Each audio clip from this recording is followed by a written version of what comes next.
Bueno, muy buenas noches para todos. En este video en particular voy a compartirles las ideas básicas, o al menos he intentado hacer un resumen lo más corto posible de lo que pude encontrar sobre un artículo que el gran maestro Kevin Spraguet, un gran maestro canadiense que tiene 2.513 de Elo, publicó para jugadores, de club, jugadores principiantes, jugadores que están en camino de progreso, de cómo convertirse en maestro en ajedrez. La verdad que seguramente muchos de los que están viendo este video se sueñan con ser titulados, o les encantaría ser por ahí, no sé, si no se ven como maestro internacional, sueñan con ser un maestro FIDE, un candidato a maestro, ¿sí? Y no saben por ahí si se puede, si no se puede, si se me pasó la edad o no se me pasó el tiempo. Entonces este gran maestro básicamente viene a darnos un poco de esperanza, porque la verdad que muchos de los consejos que él dice, muchos de las palabras que él usa, ¿verdad?, son muy motivantes, porque por ahí uno necesita de esto para seguir adelante. Entonces les voy a compartir las principales ideas. Es decir que obviamente al ser muchas las ideas que se compartieron en ese artículo, el video se va a dividir en dos partes. Lo vamos a dividir en 4 lecciones. Las primeras 2 lecciones se van a ver en este video, y las 2 lecciones restantes las vamos a ver en otro video que también lo voy a hacer posterior, termine de grabar este. Así que vamos a comenzar. Y la lección número 1 trata de cómo convertirse en maestro. Y la primera pregunta que se le hizo a este maestro, porque decir que este artículo fue extraído o armado en base a una conferencia que este maestro dictó, creo que fue en México si no me equivoco. Entonces se le preguntó: ¿puede todo el mundo convertirse en maestro? Y él dijo lo siguiente: sí, incluso los principiantes más inútiles lo han conseguido. El secreto es afrontar las prioridades de cada uno. La primera gran pregunta que uno debe hacerse si quiere ser maestro no es cuánto tiempo tardaré, sino por qué quiero serlo. Si no puedes responder a esta pregunta de forma convincente, es mejor que abandones el intento. Además, remarca también que en el proceso de convertirse en maestro, importa más tu fuerza de carácter que tu nivel de juego. Motivación, voluntad, disciplina, perseverancia, a esto me refiero. Convertirse en maestro tiene que ser más importante para ti. De otra manera estarás perdiendo el tiempo. El camino hacia la maestría tiene muchas curvas y baches. Si no tienes ganas de trabajar duro, no lo conseguirás. Ser capaz de trabajar duro es más importante que el talento. La verdad es que comienza todo muy motivante, ¿verdad? Al leer esto así, realmente me da ganas de intentarlo al menos. Y hay palabras remarcadas en color rojo que creo que son muy importantes, y que de hecho si uno se formula un programa de entrenamiento, la motivación es lo principal, sobre todo si le cuesta mucho mantenerse en el estudio constantemente. Si a alguien de ustedes, obviamente no le cuesta estudiar, permanentemente está trabajando bien, digamos, sin interrumpir su estudio, no va a tener problema. Pero hay mucha gente que realmente, en cuanto a la motivación, se le va muy rápidamente. Comienza muy bien un día, al otro día también trabaja perfecto, ¿no? Parece que no pasa absolutamente nada, pero cuando en el tercer día quiere continuar, por una razón u otra, deja de entrenarse como lo venía haciendo regularmente. Y esto tiene que ver un poco con la motivación, con la voluntad, porque no sabe más o menos a qué aspira. Hay muchos jugadores, por ejemplo, que quieren ser maestro FIDE en el primer intento, cuando realmente no llegan a 1800. Entonces, hay que por ahí tienen que ver con las metas que uno se propone. Quizás sean muy altas, entonces al proponerse metas muy altas uno se termina desmotivando, y eso obviamente genera una frustración muy grande, y termina abandonando o haciendo esto de ir saltando por ahí, jugando muchas partidas y no estudiando, que eso no sería lo ideal. Entonces esto, ¿sí? Motivarse, saber lo que uno quiere hacer, ¿sí? ¿Por qué quiero ser? ¿Por qué quiero ser maestro? Pregúntense si lo quieren ser, ¿por qué? ¿Por qué quiero ser un gran maestro? ¿Sí? ¿O por qué quiero ser un maestro FIDE? Vamos a empezar por lo más bajo. Y eso, seguramente les ayudará a mantenerse motivados. Así que y recuerden esto de que se puede ser titulado tranquilamente, pero hay una palabra que se llama trabajo duro, y esa palabra trabajo duro es realmente algo que no todos los jugadores están preparados para poder utilizar, ¿sí? Entonces, si ustedes están dispuestos a ser titulados, lamentablemente tendrán que esforzarse duro, ¿sí? Que bueno, ya vamos a ver cuánto tiempo recomienda aproximadamente este maestro, pero bueno, comienza de esta manera y bueno, me parece muy motivante. Así que bueno, vamos a continuar. Debes ahorrar el tiempo, y esto tengan muy presente porque acá dice lo siguiente: organízate, lleva un registro de tus tareas. Para llevar un registro de las tareas, obviamente uno tiene que armarse un programa o un plan de estudio, ¿sí? Un programa de entrenamiento, un plan de estudio, para distribuir la semana lo que va a hacer, ¿verdad? Voy a ver táctica, voy a ver estrategias, ¿sí? ¿Qué voy a hacer en la semana? Y las sesiones tienen que ser no inferiores a 2 horas, ¿sí? Entonces, dedicarle tiempo al ajedrez. El ajedrez requiere tiempo si uno quiere realmente superar una barrera y llegar a ser un titulado. Y preferiblemente cuando no estés cansado. Bueno, eso es muy importante. Entonces, llevar un registro de lo que estoy haciendo. Por ejemplo, si me propuse en una semana ver tal apertura, aunque sea hasta tal punto, hacer una nota de llegué o no llegué, vi táctica como dije que iba a ver o no vi, ¿sí? No, o no pude ver nada, no, porque justo tuve que trabajar, o porque, bueno, anoto todo, lo que me faltó, lo que no me faltó, por qué me faltó, ¿sí? Entonces voy tomando notas. Eso es muy importante para controlar lo que uno está haciendo. Creo que este programa o estas ideas que este gran maestro da, si no me equivoco, las imparte el maestro FIDE Sebastián Feld. Creo que mucho me suena, o al menos esto de tomar notas de si uno cumple o no cumple, también respecto a la motivación, creo que también él hablaba de esto. Es muy importante, ¿verdad? El último punto que él dice: bueno, concentrarse es difícil cuando no se tiene mucha energía. Intenta estudiar en un sitio tranquilo, sin la televisión, escuchar música suave. Es una buena idea, pero que nada de ruido. El cerebro asimilará mucho más cuando prestes atención a esto. Así que bueno, sencillamente ya saben lo que tienen que hacer. No estudien sin un programa de entrenamiento, porque eso realmente determinará que su conocimiento vaya divagando, que vaya por cualquier lugar, que no nos organicemos y terminemos básicamente con muchos baches a la larga. Organizarte, ¿sí? Llevar un registro de lo que voy trabajando, de lo que no voy trabajando, si lo voy cumpliendo, si no lo voy cumpliendo, y obviamente tratar de tener el menos ruido posible. Si queremos estar concentrados al máximo, tratar de sacar mucho beneficio de lo que estamos estudiando y obviamente entrenando. Bien, continuamos. Evita la trampa del exceso de información. También muy importante, y escuchen muy atentamente, porque muchos jugadores se quedan estancados en un cierto nivel y tienen dificultades para avanzar porque tienen demasiada información en su cabeza. Están confusos. Recuerda que en el ajedrez lo importante es saber aplicar lo que se sabe, no absorber información sin más. Debes limitar el número de libros que tienes hasta que seas maestro. No necesitas muchos, unos 20 son suficientes. Debes limitar la cantidad de aperturas que juegas. Solo necesitas una buena defensa contra E4, una contra E4 y una contra el resto. Y con blancas limítate a una apertura. Si tienes tiempo para aprender más, obviamente hacelo, pero si no, no. Recuerda que el ajedrez es un juego de aplicación, no de absorción. Solo se puede hacer un movimiento por turno, así que bueno, haz las cosas de forma simple. Clarísimo, ¿verdad? Hoy en día está de moda esto de los canales en YouTube. Tengan mucho cuidado con eso, sobre todo si son de por ahí suscribirse a muchos canales a la vez y de estar viendo con demasiada información. Tengan en cuenta que quizás esto puede llegar a perjudicarlos a la larga. Si por ahí nutrirse de demasiada información, si uno no es un experto y no tiene por ahí una serie de conocimientos aprendidos, puede llegar a ser quizás un problema, ¿sí? Tengan mucho cuidado con eso.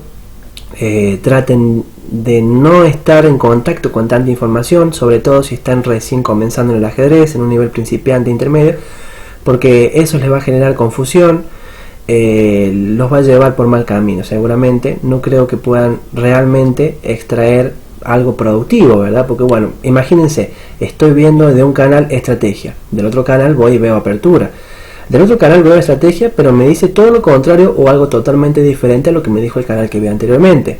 Del otro lado veo un poco de táctica, del otro lado veo un poco de finales. Entonces imagínense esa cantidad de información en la cabeza. Creo que bueno, obviamente debe ser un lío tremendo. Por lo tanto, bueno, de la misma forma que si ustedes son de leer muchísimos libros, se obsesionan por ahí, no sé, con leerse apertura, se estudian mucha apertura, manejan una base de datos increíble, que yo voy a jugar 3 o 4 aperturas porque quiero sorprender a mi rival.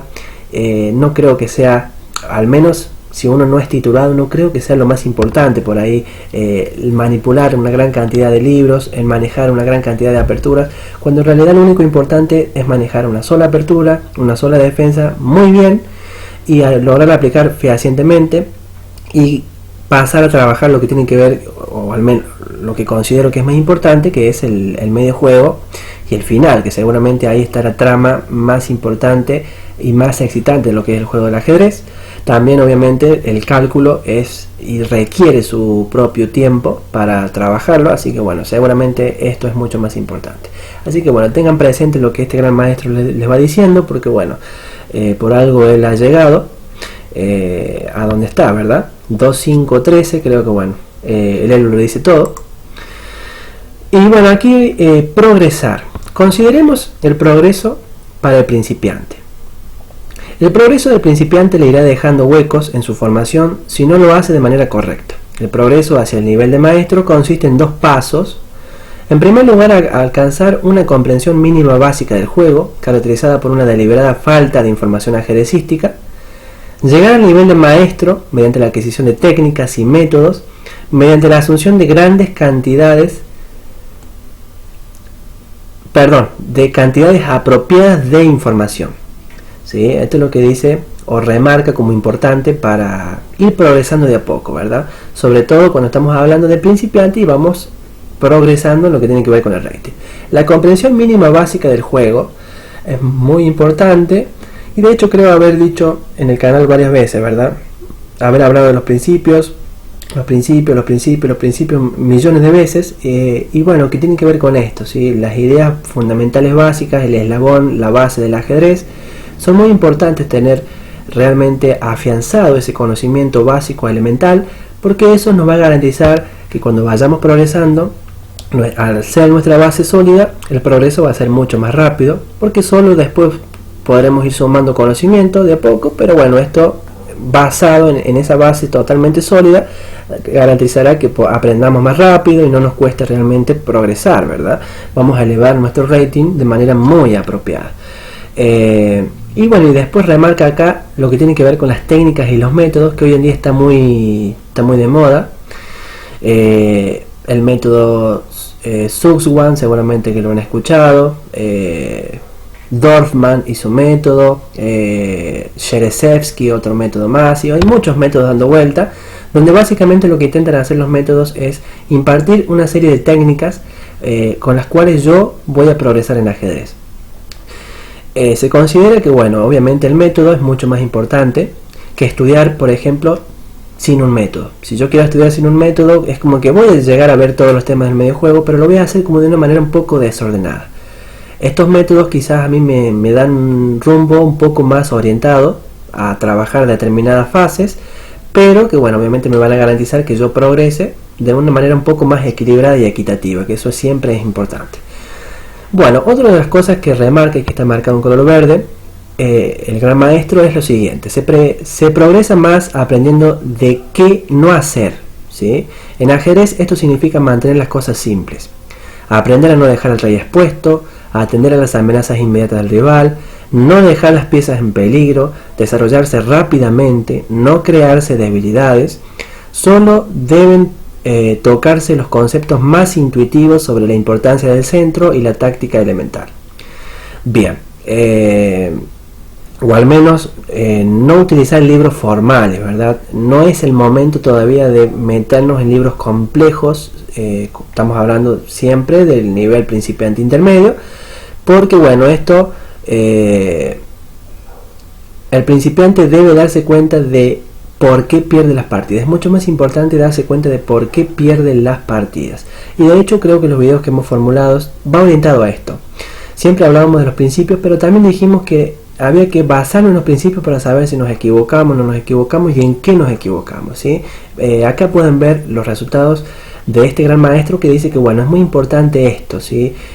No comerse libros cuando uno recién comienza, sino más bien tratar de entender lo elemental, ¿verdad? Si resulta que yo me estoy colgando piezas, no estoy desarrollando mis piezas apropiadamente, no estoy viendo lo que el rival está queriendo hacer, es decir, que no me anticipo las amenazas, resulta que bueno, me falta trabajar algunos aspectos elementales y básicos para construir mi sólida base y poder continuar progresando. Es imposible que yo llegue, por ejemplo, a titularme si estoy, por ejemplo, colgándome piezas, estoy dejándome debilidades en mi configuración de peones, ¿sí? Estoy poniendo mis piezas en peligro, ¿sí? Todas estas cosas elementales las tengo que manejar sí o sí bien para recién poder garantizarme pasar a lo que es la otra fase que tiene que ver con adquirir conocimiento, que sería lo que tiene que ver con los métodos, las técnicas, etcétera. Así que bueno, sería el punto número 2. Primero, la comprensión básica del juego de ajedrez. Una vez que yo haya adquirido una comprensión básica, sólida, y lo aplique en mis partidas de manera fehaciente, recién puedo pensar en pasar a lo que sería la fase número 2, que tiene que ver con adquirir el conocimiento basado en las técnicas y los métodos. Así que bueno, vamos a continuar. Espero que esté quedando claro hasta el momento. Tiene que ser consciente de sus malos hábitos, que contribuyen a que pierdas. Necesita desarrollar una idea intuitiva del ajedrez. La mayoría de los libros para principiantes mantienen una estrategia equivocada. Haz esto, haz aquello, ten cuidado de esto. Muchas reglas son esas. Se trata de una apropiación equivocada. Esas reglas sustituyen a la comprensión. 1 o 2 libros que ofrezcan partidas básicas con explicaciones sencillas es algo estupendo. Uno de los que recomiendo es Ajedrez Lógico, de Chernev. Explica cada movimiento de forma más simple e intuitiva. Nada de variantes, nada de estrategia compleja. La información tiene que mantenerse al mínimo porque queremos aprender. No maneras de ganar, sino cómo evitar hacer cosas estúpidas mediante un enfoque intuitivo. Entonces bueno, aquí entonces lo más importante es qué no hacer, ¿verdad? ¿Qué es lo que no debo hacer? Por eso remarca aquí que no tengo que basarme en saber cómo ganar, ¿verdad? Cómo ganar tal cosa o hacer tal cosa, sino que yo tengo que tratar de saber qué no hacer, qué es lo que no debo hacer en una partida de ajedrez y orientarme en ese camino hasta que pueda manejarlo de manera regular y bien. Luego que ya lo pueda manejar y que tenga un conocimiento básico, vuelvo a repetir de nuevo, estructurado y fehacientemente incorporado, recién puedo pensar en estudiar por ahí quizás cómo ganar o ciertas técnicas, ¿sí? Para ganar determinadas posiciones, etcétera, etcétera, etcétera. Así que bueno, otra cosa que se remarca acá en el camino es el perfeccionamiento. Este nivel básico mínimo de comprensión es muy importante. El principiante necesita jugar contra jugadores más fuertes para que obtenga información inmediata de lo que se está haciendo mal. No sirve de nada jugar contra gente a la que se gana, porque de esta manera los errores no serán percibidos. Y esto es muy importante porque veo a diario jugadores que por ahí los entrena Manuel, que es el dueño del canal, ¿verdad? Él hace jugar por ahí ciertos niveles avanzados con los que son menos avanzados, y resulta que los que son menos avanzados, que son principiantes, no quieren jugar porque tienen miedo a perder. O les da vergüenza perder, o no quieren ser masacrados, ¿verdad? Por los jugadores que tienen más rating que ellos, entonces como que le esquivan. Pero esto es un grave error, como pueden ver, porque jamás llegarán a saber lo que les está faltando. Es muy importante esto, ¿sí? Tener presente siempre esto, tratar de enfrentarse a rivales difíciles porque quieren saber en qué se están equivocando, quieren saber qué les falta, por lo tanto necesitan saber los errores que tienen. Y hoy en día, por suerte, tenemos un juez muy objetivo que es Stonefish, Komodo, ¿sí? La máquina que por suerte nos dice los errores. Sería como una especie de maestro. Si por ahí muchos de ustedes no tienen para pagar un maestro internacional o un maestro FIDE que los prepare o un gran maestro, tienen al famoso Stoffish, ¿verdad? Una máquina que piensa con más de 3000 de Elo, que realmente les dice la verdad, si se equivoca o no se equivoca, en qué se equivoca también. Si chess.com, por ejemplo, hoy en día les está diciendo básicamente la jugada correcta, la jugada incorrecta, les está marcando con signos, etcétera. Así que bueno, tenemos una gran ayuda para progresar. Así que bueno, no le esquiven a los rivales complejos. Traten de jugar con ellos porque bueno, eso les garantizará que puedan progresar. Y bueno, la lección número 2 y última lección en este video va a ser cómo convertirse, bueno, maestro, la parte 2. Y aquí una cuestión sobre la que debo poner mucho énfasis es que los principiantes deben desarrollar el hábito de prestar atención a las amenazas de su oponente. Muy importante prestar atención a las amenazas que nuestro oponente nos está planteando. Tienen que tener el hábito hasta que se convierta parte de él, lo que quiere decir de manera inconsciente, ¿verdad? Que no tengamos que pensar en eso, que se dé automáticamente. Que automáticamente yo piense qué me quiere jugar mi rival. Comprobar que se le amenaza antes de mover. Si no se sabe que se le está amenazando, no importa cuánta información tenga, cuánta técnica haya adquirido, perderá siempre. Y lo remarco esto porque bueno, no solo se da en principiantes, por ahí encuentro jugadores fuertes, estoy hablando de más de 2000 puntos de rating, que no cumplen este sencillo paso.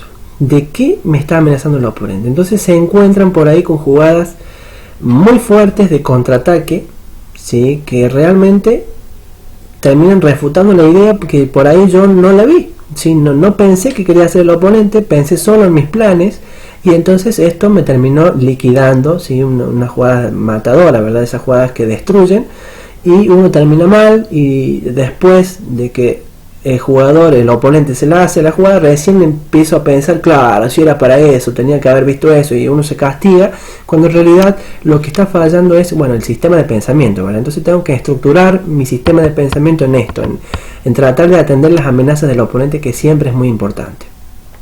Recuerden la partida de Komodo que les había mostrado contra De Byron, ¿sí? Donde Komodo siempre se anticipaba a lo que De Byron quería hacer. Siempre él estaba atento a las amenazas y se anticipaba haciendo jugadas de profilaxis. Pero bueno, muy importante, porque si él, Komodo, no hubiera estado atento a esto, jamás hubiera podido aplicar la profilaxis en el ajedrez. Así que bueno, muy importante, porque la profilaxis a largo plazo va a ser uno de los temas que los llevará a la maestría. Porque deberán trabajar muchísimo la profilaxis si quieren progresar en ajedrez. Pero bueno, eso más adelante. Comencemos siempre por esto, que es la base de la profilaxis. Y bueno, otra idea importante, una vez que el jugador ha adquirido cierto tipo de conciencia ajedrecística, y con esto lo tratamos obviamente de todos los conocimientos básicos, el eslabón, ¿verdad?, que estuvimos mencionando en la lección número 1, es muy diferente a lo que tiene que ver con la primera lección, porque se empieza a mejorar el juego mediante la adquisición de técnicas y métodos. Entonces, una vez que yo obtuve el conocimiento básico, voy a poder pasar a estudiar una técnica o un método específico. Por ejemplo, hay un método que es, creo que ajedrez metódico de Zavarian, si no me equivoco, que es un libro que va orientado a un método de la escuela alemana de ajedrez, donde ellos, por ejemplo, de cada tema, vamos a suponer pareja de alfiles, ellos dicen, por ejemplo, aprenderse 2 partidas específicas, y sí o sí lo ponen como requisito que si yo no me aprendo 2 partidas que tengan que ver con la aplicación fehaciente de la pareja de alfiles, yo no sé ese tema. Tengo que aprenderme sí o sí de memoria las partidas. Eso es una técnica realmente, ¿sí? Es un método específicamente de esa escuela, ¿verdad? Pero que bueno, como podrán ver, es totalmente diferente a lo que por ahí puede decir otro método, como por ejemplo el método Sherezevsky, que dice todo lo contrario. Quizás no tenga que ver con esto, pero bueno, por eso les digo, elegirse un método es muy importante y ya se puede hacer cuando uno ya tiene, digamos, los conocimientos básicos bien aplicados, los hace regularmente en sus partidas y ya está en condiciones de empezar a estudiar esto, ¿sí? Bueno, la adquisición de técnicas y métodos. Y bueno, aquí vemos que contrasta con aprender qué no hacer. Ahora vamos a aprender a qué hacer, ¿verdad? Con la técnica y los métodos vamos a aprender a qué tenemos que hacer, por ejemplo, cómo manejar la pareja de alfiles, cómo manejar los peones aislados, cómo manejar tal cosa. Acá sí o sí queremos saber qué hacer ante determinadas posiciones, por lo tanto sí o sí tenemos que adquirir el conocimiento. Para adquirir el conocimiento de manera estructurada, vamos a utilizar siempre los métodos.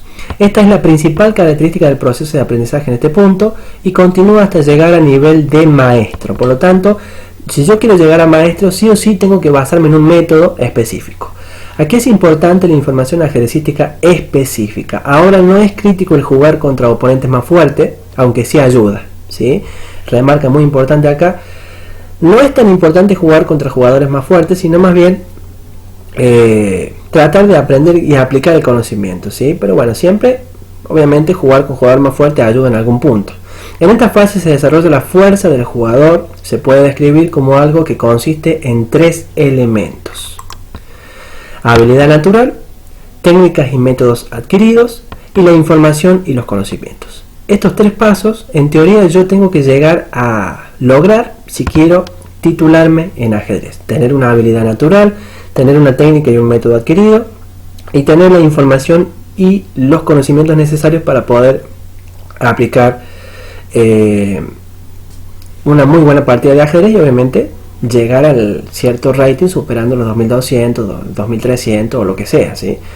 Y bueno, aquí también remarca que en esta fase es muy importante jugar torneos de ajedrez. Así que bueno,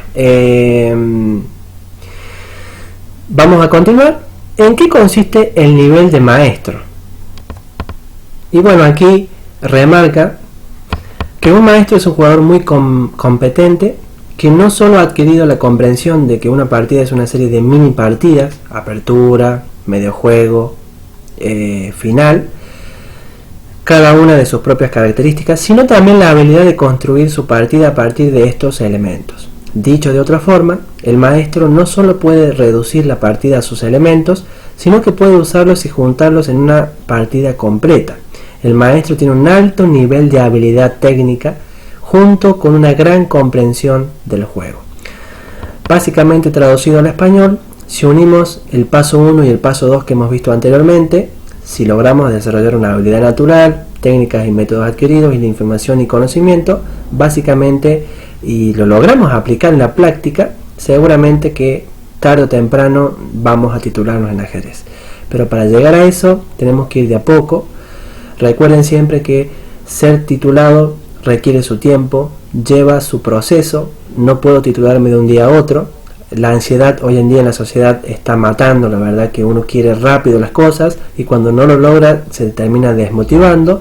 Por lo tanto, tengan presente esto, que requiere su tiempo, requiere el conocimiento, requiere su tiempo también para asimilarse. Lo que yo estudio ahora seguramente tardará un tiempo determinado para que yo lo pueda aplicar en la práctica, por lo tanto requiere su tiempo en esto, ¿sí? Así que tengan paciencia, estudien duro, trabajen en los objetivos y seguramente que van a llegar a ser en algún momento titulados. Bien, el control de tablero y la maestría. Bueno, acá menciona algo muy importante que dice lo siguiente: los libros se ocupan demasiado de las piezas sin darse cuenta de lo que se pierde al no hacer el estudio de las reglas, del estudio de las relaciones del tablero con cada pieza por separado, Muchos jugadores tienen dificultades para visualizar un tablero. Se les puede pedir cerrar los ojos y preguntarles sobre las casillas, sobre las diagonales, filas, etc. Mi experiencia como entrenador es que muchos tienen dificultades en hacer tal cosa. El ojo de nuestra mente ve el tablero de manera diferente, como si no pudiera visualizar el tablero entero. Lo descompone en partes y cada parte está relacionada geométricamente con las otras.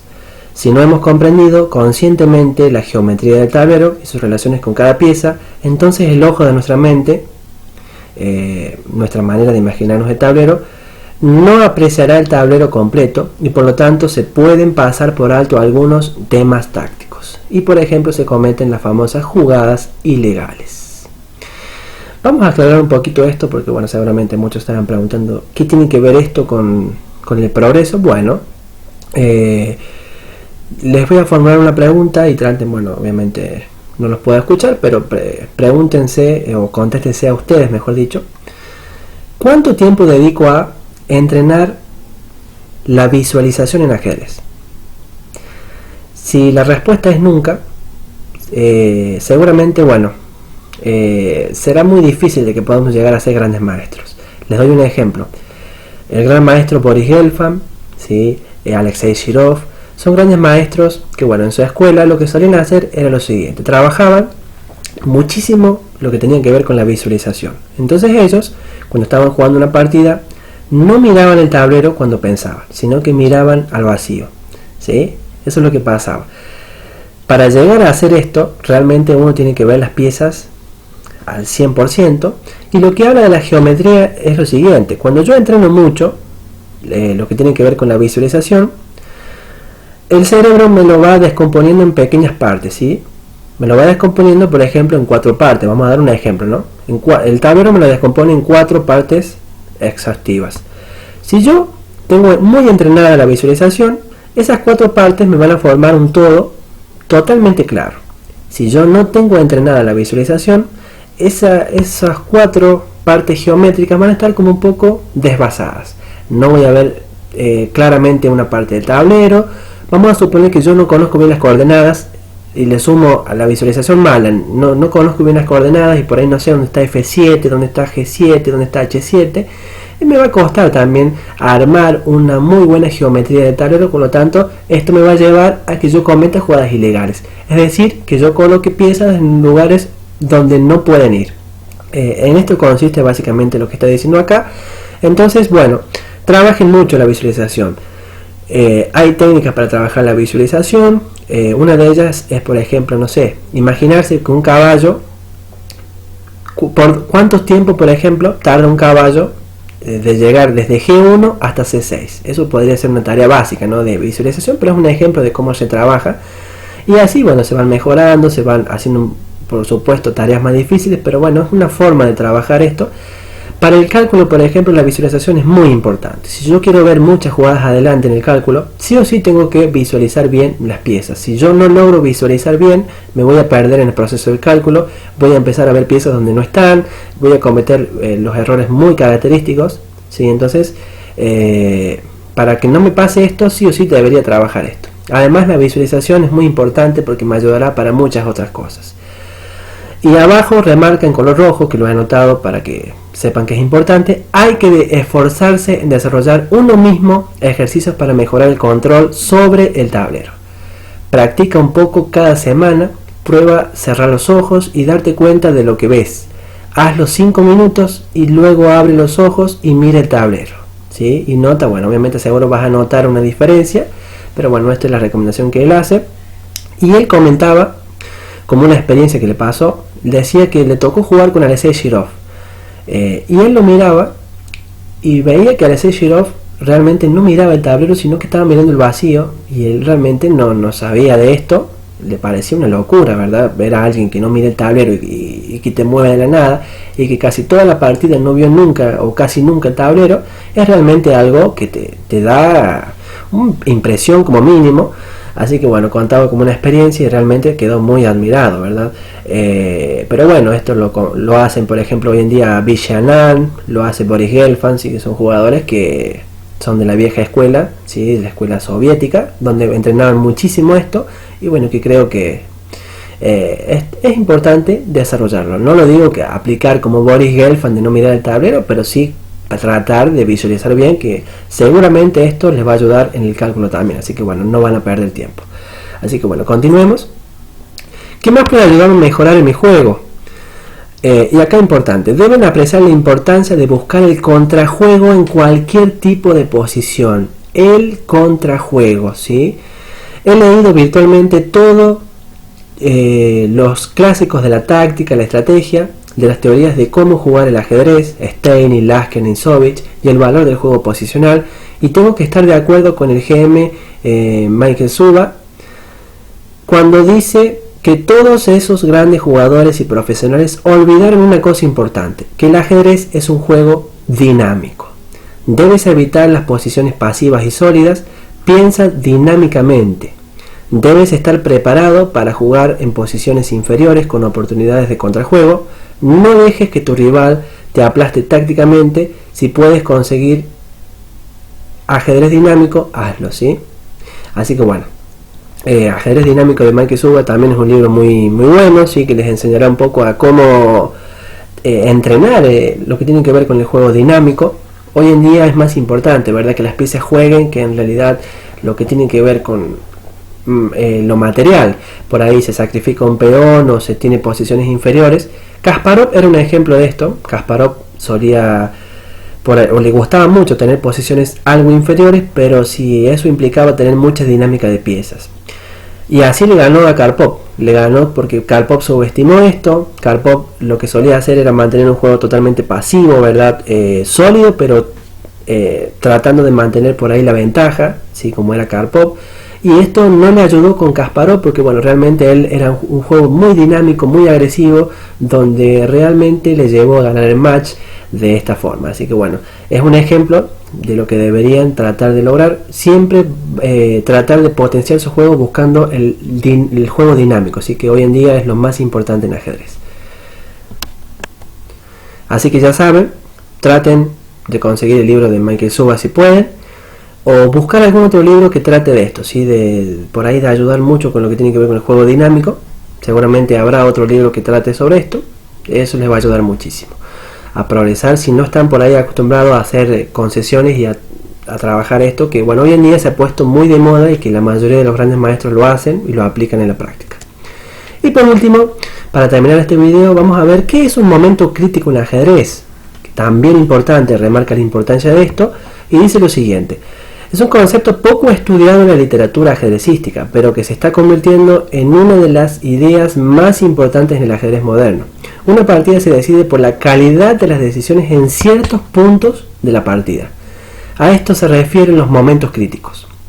Una partida suele tener 2 o 3 momentos críticos, ¿verdad? Lo difícil es reconocer cuando llega uno de esos momentos y no tanto tomar la decisión correcta. Los momentos críticos son posiciones en las que la decisión que tomes afectará la partida a la larga e influirá en muchos movimientos después. Por ejemplo, cuando determinas la formación de tu estructura de peones o el cambio de una pieza importante, la mayor parte de las decisiones no conllevan esta responsabilidad. Tomar esta decisión equivocada en uno de los momentos críticos puede llevarte a perder la partida. Así que bueno, el momento crítico básicamente es esto. Y es algo que bueno, aquí remarca como muy importante. Deberían tratar de reconocer el momento crítico. Hoy en día, bueno, seguramente cuando un gran maestro pierde, él arma determinada posición y sabe cuándo o dónde se equivocó. Sabe porque bueno, sabe cuál fue el momento crítico, sabe dónde tuvo dudas, sabe manejar esto, sí, que es muy importante.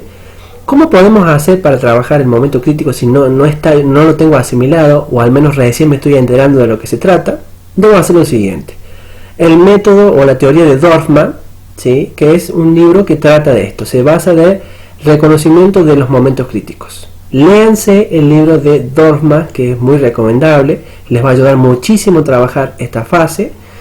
Y por supuesto, busquen referencia de libros que traten sobre los momentos críticos. Seguramente este concepto les hará ganar muchos puntos importantes. Así que bueno, hasta acá llega este videito, donde bueno, hemos podido analizar, creo, cosas muy importantes en ajedrez.